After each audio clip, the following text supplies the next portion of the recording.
voice. This year, we've decided to add on to 20-minute collaborations with a short weekly podcast that reads you and adds a little more information to my Thursday Thoughts email. In 2026, we decided that we are going to take your questions about collaboration. So you can email me or send me a DM on social media with any questions you might have, and I will include that as the subject matter of the Thursday email. How fun, right? Just another really exciting way that we can collaborate. This week's question comes from Holly in Atlanta, Georgia. I just started a new job at a firm who fosters collaboration really well compared to my last employer. The new firm is smaller, but I can't help see the irony in the collaboration was specifically listed as one of the previous company's values. Is it because they are so much larger, or is something else going on here? Can you help me see what's happening? Hello, Holly. Thank you for your question. What you're noticing is real, and it happens far more than we expect. There's a kind of rupture in organizational ecosystems where collaboration is named as a value but not experienced as a practice. Once we see it clearly, it's hard to unsee. This January, I spent time working on a puzzle, and it's like that 2,000-piece puzzle. At first, everything looks the same. Then we lock into one pattern, and we start spotting it everywhere. Let's back up for a moment, though. You mentioned that your new firm is smaller. Size can be a factor, but it's rarely the deciding one. What matters far more is intention, how collaboration is defined, practiced, supported, and repaired when it breaks. Those things don't happen accidentally, they're designed. I invite you to consider this gentle reframe of your question and tell me if it doesn't fit. Why was collaboration listed as a value in my previous organization but not actually lived? Why wasn't it lived? This is where we see the familiar pattern. Organizations are often very good at naming values like integrity, leadership, customer-centeredness, but many of them come with clear structures. They have trainings, tools, incentives, shared language. However, when collaboration is named as a value, two things happen. First, there is no shared definition. The word gets used loosely, sometimes only when things go well, or as an ego boost after success.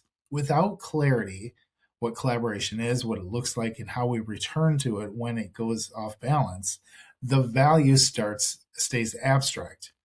Second, collaboration and teamwork get used as synonyms. Teamwork might sound like, "Hi, I emailed Linda and we finished my part."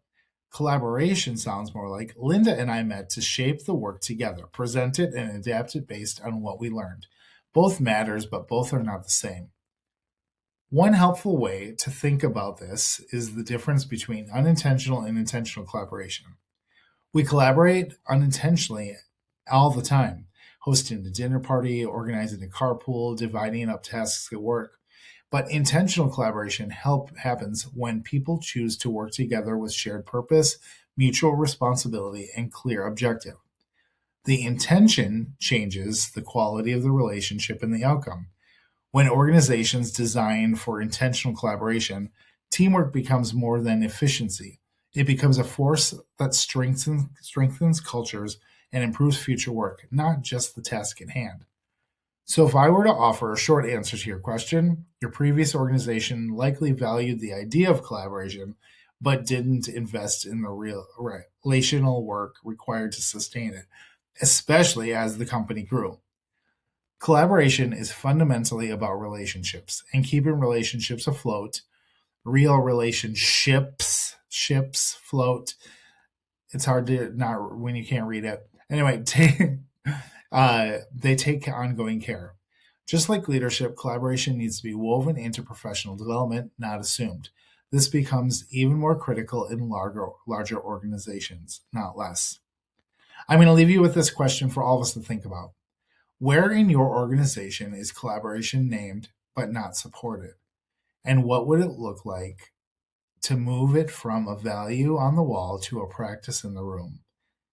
This is seriously one of the biggest things I head up to in my work. when people are struggling and they're reaching for other things. They're blaming symptoms, they're blaming specifics, and they're not looking at where the support structure or the foundation of how they got there is. I really hope you enjoyed this 2026 Thursday Thoughts. Keep listening to these shorter versions of 20-minute collaborations. As always, I'm your host, Greg Potter. You can find me at GG Potter on all the social medias. And if you'd like to submit a question, submit it to Greg, Gregg, at Ionc, IIONC.org. And we will add your questions to the list, and hopefully it will be one of our Thursday Thoughts. Thank you, and have a fantastic collaborative day while we continue to move through the transformation that is